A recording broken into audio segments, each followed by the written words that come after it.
I love Mario Kart, and it seems a lot of other people do too. Damn! Mario Kart is one of the most popular video game franchises of all time. In fact, for nearly every Nintendo console generation, Mario Kart has been consistently at the top of the sales charts, even besting Mario's own mainline adventures. And it's easy to see why. Mario Kart has long held a complete and total dominance on the kart racing genre, what with its simple and understandable gameplay that actually holds a surprising amount of depth for those willing to put in the effort. Double Dash was my first Mario Kart game I ever played as a kid, and ever since then I've been a big fan of this series. I've played every game in the series at least once in my life, but it's been a while since I've played several of them. So I decided recently to play through every single Mario Kart game in order of release to have a nice retrospective on the series. And let me just say, playing through those early games for the first time in ages, yikes, these early games are not very good. And yes, that includes Mario Kart 64. Welcome to Mario Kart! It's hard to deny the status of this title screen. Mario Kart 64 is one of the most iconic and influential video games ever made, which is saying a lot considering the era it was in. One of the first notable examples of 4-player simultaneous multiplayer on a home console, Mario Kart 64 really was a game changer for couch multiplayer and laid the groundwork for so many future masterpieces that would be released in the years to come. It's just too bad that the game kinda sucks. Yeah, I'm sorry, but I really hate going back to this game. The controls are so stiff, with really awkward drifting and turning physics. The items are simultaneously way overpowered, yet don't even function half the time. Seriously, try aiming at anything with a green or red shell. They just don't work in this game. The CPU is rubber band so blatantly it's actually comical, or at least that's what I would be saying if playing these Grand Prix by yourself wasn't an absolutely miserable experience dictated by RNG and the jankiest racing physics I've ever seen in a video game. There's also just nothing to this game. Everything, and I mean everything, is unlocked from the start. What you see is what you get. There's no secrets or unlockable characters or special modes or anything. Oh, okay, I lied. You do unlock one thing. Mirror mode.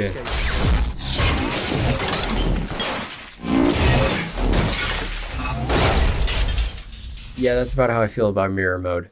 I don't know. I mean, in fairness, it feels like Nintendo didn't really start taking the Mario Kart series seriously and putting more effort behind it until DS and Wii, which conveniently enough is also when I think the game started getting unironically good. Go figure. I was talking to one of my close friends about it and how I couldn't wait to get to the later entries in the series that are actually good, and my friend says to me, why not just play CTR? Wait, you think I didn't think of that? Of course I thought of that. As I'm sure many of you are aware, I was a pretty hardcore Nintendo kid growing up. My family did have a PlayStation and a PlayStation 2 when I was growing up, but I didn't really play it that much. It was more so my brother's console. I do remember playing a bit of Spyro 3 and a Bob the Builder game. That is not a lie, that is true. But I missed out on so many classics growing up as a kid, like Crash Bandicoot, Ape Escape, Parappa the Rappa, and of course, the aforementioned Crash Team Racing. Well, I figure better late than never, and so after I got through a couple more Mario Kart games, I took a little detour and decided to give CTR a go. And let me just say right off the bat, holy shit, this game is so much better than Mario Kart 64, it's not even funny. Everything about it feels so much more polished and fleshed out. It makes Mario Kart 64 seem like a tech demo by comparison. It's actually quite fascinating to me, because I feel like Mario Kart would end up taking a decent amount of inspiration from this game for its later entries. Obviously, I have no way to confirm that, but it is startling how many things that would become staples of later Mario Kart games that were already present in CTR. And unlike Mario Kart 64, this was Naughty Dog's first attempt at a kart racer. That's pretty impressive, all things considered. It goes to show the standard of quality that studio had at that time. But I think I've rambled on in a general sense long enough. I'd like to spend a bit of time directly comparing these two games and what makes CTR such a massive improvement. Let's get the first impression out of the way and talk about graphics. Obviously, graphics are not everything, but they are very important in generating appeal for a game. If a game looks ugly, people aren't going to want to play it. And I just gotta say, this might be a bit of a hot take, but man, Mario Kart 64 is butt ugly. I get it, this was an early and experimental time for 3D home console games, but this game's visual style is just unpleasant in my opinion. The crusty, pre-rendered sprites for the characters, contrasted with the flat, primitive environments, it's just not a very nice looking game, even for the time. Even when viewed through a CRT or a CRT filter, it just has this element of crustiness to it that's really hard for me to overlook. Plenty of other N64 games look fine and have aged fairly well, even with the more primitive graphics. Mario Kart 64 is just kind of an ugly game, sorry to say. CTR, by comparison, is a much better looking game. Not only is it more technically impressive, what with the environments being more detailed and the characters being actual 3D models, but it also just has a better and more consistent visual style. Sure, it hasn't aged the best, and in particular, a lot of the character animations look pretty goofy up close. But hey, at least there are character animations and not just static sprites. Now, I will concede that there was likely a reason for Mario Kart 64's seeming lack of detail with its visuals. 4-player split screen. Split screen multiplayer is infamously difficult for any game to run well, as you're essentially forcing the hardware to render the same scene 4 separate times. It's why most games take massive drops in FPS when played in split screen. Most of the time the hardware is struggling to keep up. The simple graphics and lack of detail to render is very likely an attempt to get around this, and I will concede that that's a pretty effective use of optimization. But I don't know, could they have at least made more detailed models and environments for the single player mode or something? Actually, hang on a minute. What single player mode? Mario Kart 64 has absolutely nothing to do except race in the Grand Prix and time trials, assuming you aren't playing with other people. There's no story mode, no extra content to play through, no actual single player content to speak of. You're just playing Mario Kart, but by yourself. Sadly, this problem would end up not being unique to this game, as future Mario Kart games would inherit this complete lack of any substantial content for solo players other than grinding the Grand Prix or time trials. CTR, by comparison, actually attempts to rectify this a bit. There's an adventure mode. Now, don't get too excited. The story is about as minimal as it gets, and there's not much in the way of dialogue or character interaction or anything like that. It's mostly just window dressing. But at the very least, it is something for players to do while by themselves. You drive around this interconnected hub world and drive over these portals to enter races. For all intents and purposes, you could argue that the setup is basically just Grand Prix but with extra steps, but there is actually some other stuff you can do here. Once you get first place in all 4 races of a particular area, you unlock a boss race where you go up against a single opponent in a head-to-head race. These boss races, I'm not gonna lie, they can be pretty frustrating. All of them function basically the same, where they're just way faster than you by default and spam endless items and obstacles in your path, until the final lap where they inexplicably slow down a bunch, I guess so you can actually have a chance of winning. Again, not the greatest, but it is something. You gotta remember, this was Naughty Dog's first attempt at this, so there's still a lot of potential here. Beyond the boss races, there's also a few challenges you can partake in. You can do the races again, but with the added challenge of finding 3 hidden letters during the race itself while still getting first. There's a whole level within each area dedicated to collecting a certain number of crystals within a time limit. And the time trials. Ooh, the time trials.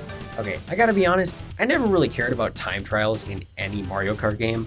I know a ton of people get really into it and find enjoyment in optimizing their routes and strategies, but to me it's always just felt too repetitive and uninteresting. In CTR, however, time trials are actually a lot more interesting. Not only do you actually get something for doing them, that being the time trial relics, which are necessary for 100% completion, but the trials themselves are pretty cool. Every racetrack becomes littered with boxes that pause the clock by a certain amount when hit. Obviously, you'll want to hit those for the lowest possible time, especially since breaking every box in a level grants an additional 10-second deduction, which is basically required if you want to get the ultra-rare platinum relics. See Caddy's video for the suffering related to that. It is a nice change of pace, and gives me a much clearer goal and direction for how to approach each level if I want to go for a gold or, God forbid, a platinum relic. It also helps that this game is actually fun to play. This is the big one. Mario Kart 64 falls into the same trap as pretty much all the other Mario Kart games until DS and Wii. The controls feel so wonky. Turning is super weird, the drifting feels shockingly stiff and unsatisfying even when you do pull it off. The collision and hit detection is all kinds of jank. It's just kind of a mess to play. With CTR though, everything is simultaneously much more smoothed out, but also has a lot more depth to it. Turning feels sharp and satisfying. Drifting is kind of weird due to its boosting mechanic being based more on precise timing than anything else, but once you get used to it, it feels really good to pull off and get a massive speed boost. There's a really fun mechanic where if you jump at the top of a ramp and get some extra airtime, you'll actually get a speed boost when you land. Hey, wait a minute. Coincidence? I think not!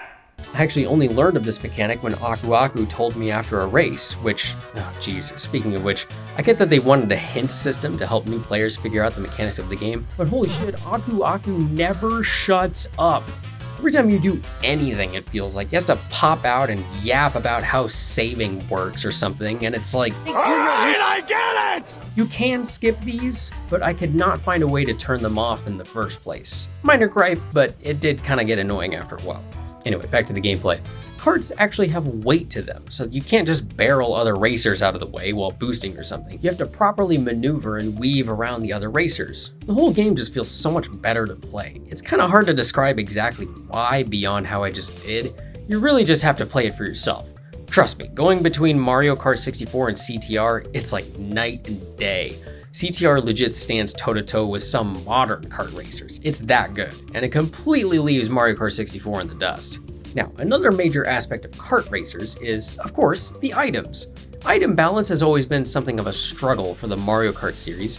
Some games have items that are way too oppressive and turn every race into RNG. Other games tone them down and focus more on the individual skill of the racers. 64 is definitely on the former end of that spectrum. Items are so unbelievably punishing in this game. That is, if you can even get them to f***ing work. Also, this was the first game to introduce the blue shell. Use that information as you will. The item balancing is also all kinds of whack. I kid you not, I don't think I have footage of this, but there have been times in the past where I have gotten a lightning or triple red shells in second place. What is this RNG? By comparison, the items in CTR are a little more low-key overall. Don't get me wrong, it's still very punishing if you get hit by them, but somehow it doesn't feel quite as impactful as it does on Mario Kart 64, which is a good thing, trust me. Some of the items even have some counterplay, like the TNT crates, which you can actually knock off if you react fast enough and jump around a bunch. As far as I can tell, only players can get this game's equivalent of the blue shell, the warp orb. Thank God. I also just feel like getting hit isn't quite as punishing. In most Mario Kart games, if you get hit by something like a red shell, you're sent tumbling and come to a complete stop, halting all momentum and basically guaranteeing you'll lose some places in the race. In CTR, you'll get sent tumbling, but you actually keep some of your momentum into the tumble, meaning you actually still technically advance on the track even while being hit. And you don't feel like you'll lose nearly as much speed once you recover. They're still punishing for sure, but it doesn't feel like a guaranteed loss once hit. I also greatly appreciate that CTR actually has a proper defensive item in the form of the bubble shield. I really wish Mario Kart would lean into more dedicated defensive items every now and then, especially with how crazy things have gotten in later entries while you're in the middle of the pack. CTR also has a small upgrading system for its items. Throughout the track are crates containing Wumpa fruit, which will incrementally increase the speed of your kart as you collect them. If this sounds familiar to how the coins work in later Mario Kart games, it's because that's exactly what it is. But to be fair, coins were actually in the very first Super Mario Kart long before CTR was released. But they also weren't in Mario Kart 64, so whatever, I'm not really sure where I was going with this. Anyway, once you reach 10 Wumpa Fruit, all your items become upgraded, gaining additional effects or just increasing their effectiveness overall. It's a small thing, but it helps you feel more powerful for holding onto your Wumpa Fruit and playing well. I suppose if I could give one thing to Mario Kart 64 over CTR, it's that I find the music in 64 to be a lot better and more memorable than CTR. Make no mistake, I'm sure a lot of that is just nostalgia, as well as my own personal endearment to Mario, and especially Mario Kart's style of music. And it's not like the music in CTR is bad, not at all, but I don't know, a lot of it just feels very samey, and nothing really sticks out in my mind, good or bad. I cannot, thankfully, say the same about the tracks themselves. The tracks in Mario Kart 64 are very hit or miss, with most of them, even the good ones, being pretty simple and flat. Like really, most of these courses could feasibly be remade in a 2D kart racer in the style of Super Mario Kart or Super Circuit, and they wouldn't really change all that much. There's not much in the way of elevation changes, and most of the iconic set pieces are limited to background details. CTR's tracks, by comparison, are a lot more dynamic, featuring huge jumps, paths that cross over each other, plenty of twists, turns, and shortcuts. They're also much longer on average, with some of the later tracks in the game being about on par with something like Wario Stadium in Mario Kart 64, which is pretty infamously one of, if not the worst tracks in the entire game. It's just so boring. It keeps going on and on and on and on and on and oh, please end already. Thankfully, for the most part, the longer tracks in CTR are actually pretty fun and offer enough variance in track design to warrant the extended length. Some people may still find some of these later tracks to be a little overly long, and that's okay, but for me I think it's a nice change of pace and allows for a much more grueling challenge. So that's it, right? Mario Kart 64 sucks, and CTR is way better than it in almost every single way. Case closed, right? Well, not exactly. You see, there is one detail about these games I've neglected to mention, and that is the fact that CTR was released nearly 3 years after Mario Kart 64. Obviously, that might seem a bit unfair to call CTR objectively superior to Mario Kart 64, considering they had much more time to get familiar with their own hardware and learn from the latter's mistakes and shortcomings. However, I don't entirely see it that way. Like, one of them had to be the first one, right? Ultimately, it doesn't really matter which one came first. What matters is the end result. And in this case, Mario Kart 64 has not aged very well at all, while CTR is still fun to this day. If only there was another game closer to Mario Kart 64's release that could be a more apt comparison. Oh yeah! I gotta come clean about something. I constantly forget that Diddy Kong Racing exists. It's one of those games that I've heard of in passing for a long time, but never really saw or knew anything about it until very recently. Meaning, I genuinely knew almost nothing about this game until I started playing it. And now that I have played it, I feel like I maybe should have structured this video as a direct comparison between Diddy Kong Racing and Crash Team Racing, because these games have way more in common with each other than they do with Mario Kart 64. Diddy Kong Racing was developed by Rare as their first title for the N64, releasing less than a year after Mario Kart 64 came out, and what do you know, it's a way better game than Mario Kart 64 could ever dream of being. I guess history really does repeat itself, huh? The visual style is much more technically impressive, similar to CTR, with 3D models for the characters and more detailed environments than those in Mario Kart 64. This game, of course, still has the distinct graphical quirks of the N64, like the blurry, smoothed out textures and the slight glossy finish. The frame rate is definitely a little choppier in this game than in Mario Kart 64, even in single player, which probably goes to prove why that game has such primitive visuals as it does, but it's not unplayable by any means. Just like CTR, this game has an adventure mode where you explore an interconnected hub world and try to get first place finishes on tracks to unlock the boss of each world. Fun fact, this game was actually the debut for Banjo and Conker before they got their own dedicated games later in the N64's life. Allegedly, Rare actually intended to make dedicated games for all of the new characters in Diddy Kong Racing, but obviously plans sort of fell through with that one. Hey look, they even have Tricky from Dinosaur Planet. Or sorry, Star Fox Adventures. Like CTR, the story is pretty much a nothing burger, but you do have this funny racial stereotype elephant genie to help you out and give you golden balloons for winning. I am the genie of the island. I'm here to help you. Good luck. Compared to CTR, the adventure mode in this game seems a little more open-ended, structured similarly to Super Mario 64, where you can do any track on any world you want as long as you have enough of the prerequisite golden balloons, meaning you can jump between worlds and do things out of order if you really wanted to, which I can appreciate for variety and replay value.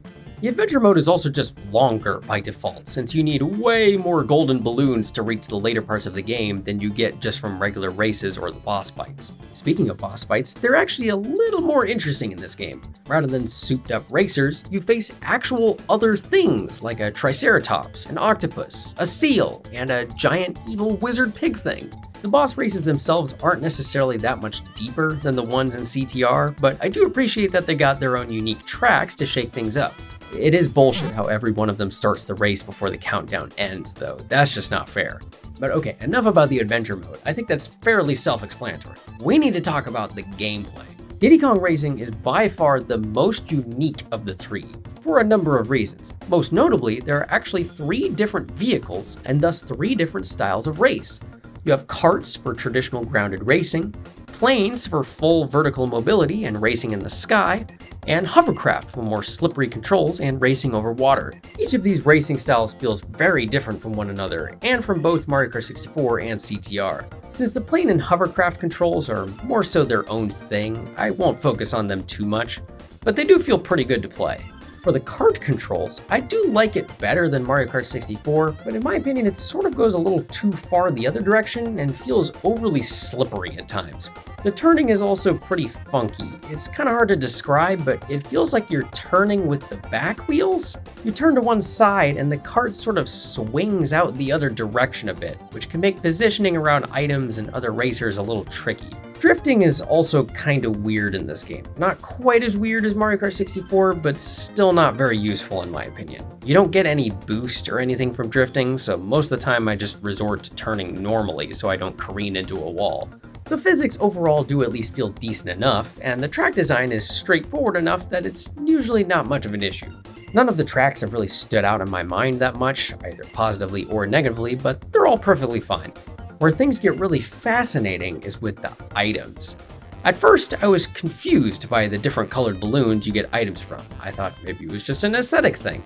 Nope, each color balloon actually corresponds to a very specific item, and you will always get that item from that balloon. Red balloons give missiles, blue balloons give a turbo boost, green balloons give an oil slick, yellow balloons give...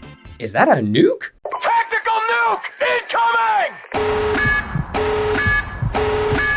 Okay, actually it's a force field that knocks other racers away. And finally, the rare rainbow balloon gives you a magnet that can pull you to other racers in front of you. But that's not even the interesting part. You see, if you collect multiple identical colored balloons in a row without using the item, it will actually upgrade the item to become stronger. Every item essentially has 3 tiers you can use, creating an interesting dynamic where you have to debate using your weaker item now or holding on to it to potentially upgrade it to a stronger form further down the track. For example, the missile becomes a homing missile similar to the red shell at the 2nd tier, or a set of 10 micro missiles at tier 3. The turbo boost and force field last longer at each tier, the oil slick turns into more dangerous traps when upgraded, the magnet starts interacting with other racers in really disruptive ways, etc. I actually really like this system. Since all the balloon types and locations are predetermined, it allows for more legitimate strategy with item usage. And experienced players can take more control of the chaos and have more agency than in Mario Kart 64 or even CTR. I'm a little surprised I haven't seen any other kart racer utilize an item system like this. It's a good balance between the insanity of random rolls and rewarding skill. Overall, I was actually really pleasantly surprised with Diddy Kong Racing. I mean, not that I ever really heard anything bad about it, but considering when it came out, this is a pretty darn good iteration on the classic kart racing formula. Playing it myself has made me realize how much CTR actually took from this game as opposed to just Mario Kart. In a way, CTR feels like it takes the best elements of both games and turns it into one well-rounded package. Yeah, at the end of the day, even though Diddy Kong Racing has by far the most impressive adventure mode and the most variety with other vehicles, I still think CTR is the best of the 3, but only by a slight margin. Both of these games are really good for the time, and even hold up pretty well today, which is frankly not something I can say about Mario Kart 64. For a first attempt at a kart racer for both of these studios, they really knocked it out of the park. I can't wait to see how both of these evolve and expand over time, and what new things they try. Oh, well, that's unfortunate. I guess I shouldn't be surprised considering Rare got bought out by Microsoft after the N64 era, so that sucks. But I'm sure CTR is still doing great with...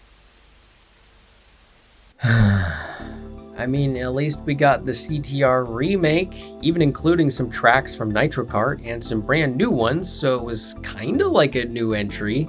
Honestly, I think what baffles me the most out of all of this is that, in some ways, Mario Kart never really got any better. Don't get me wrong, I love modern Mario Kart games. The physics and the track design and the mechanics have all been fine-tuned to near perfection, and they're some of the most fun racing games ever, kart racer or otherwise. But at the same time, there's never been an adventure mode, or really any substantial single-player content in any of the games, other than just Grand Prix. Time trials are lame, in my opinion. Battle modes are only really fun with friends, and even then they're pretty hit or miss in the more recent titles. Mirror mode still exists. I hate you! In a way, it just kind of feels empty. Like all there really is to do is just race. Well, except for one time.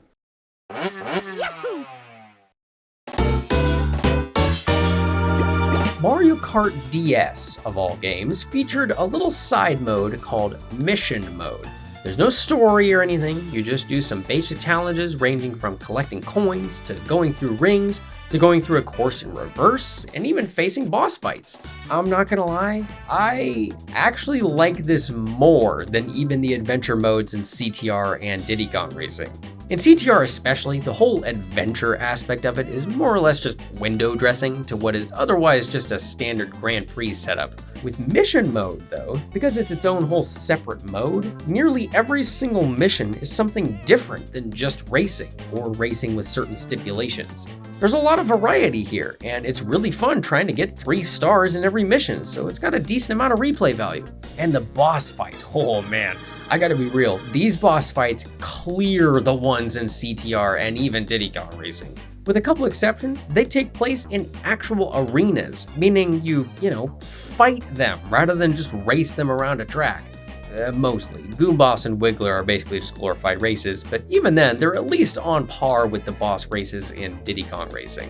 This mode is seriously so much fun, and a welcome change of pace from the standard racing and battle modes. It's one of the coolest things they've ever done in a Mario Kart game, and finally gave it a decent amount of single-player content like the games that surpassed it so many years ago. If they kept building on this, maybe if they gave it an actual story, or at least some sort of framing device, expanded on the types of missions, went more ham on the boss fights, this could have been such a cool feature to take Mario Kart to the next level. So why didn't they? Mario Kart Wii technically had missions, but they were exclusive to the online functionality and were essentially limited time events, which kind of defeats the purpose of the missions as a whole, in my opinion. I also never played them because for some reason they were called tournaments, and my dumbass kid self thought that they were literally tournaments, like a ranked mode or something. So I never got to experience them. 7, 8, and 8 Deluxe all featured 0 missions or any single-player content of any kind outside of Grand Prix. World has, well, it's complicated. But the point is, I am genuinely baffled as to how Nintendo has seemingly refused to give these games a proper single-player experience aside from the one time when Diddy Kong Racing and CTR already pulled it off nearly 30 years ago now. Well, despite my frustration with Mario Kart's stubborn refusal to embrace any substantial single-player content, I am glad that I finally got to experience Diddy Kong Racing and the original CTR. Having played all 3 games now, it's even more insane to me how Mario Kart 64 is remembered in such high regard when it is by far and away the weakest of the 3 by just about every metric other than arguably the music, and even then your mileage may vary. If you haven't played any of these games, I highly recommend giving CTR a try. It holds up really well to this day, and even Diddy Kong Racing is great fun if you're up for something a little different. You can skip Mario Kart 64. Unironically, I would rather play Super Circuit. Yeah, the game is 2D, but at least it's a damn good 2D kart racer. If you liked this video, please leave a like, I really appreciate it. Consider subscribing for notifications on my uploads. If this video pissed you off with how much I bashed Mario Kart 64, sorry, but seriously, just play CTR or Diddy Kong Racing. I promise you will never go back. My name is Nova Starkyle, and I will see you next time.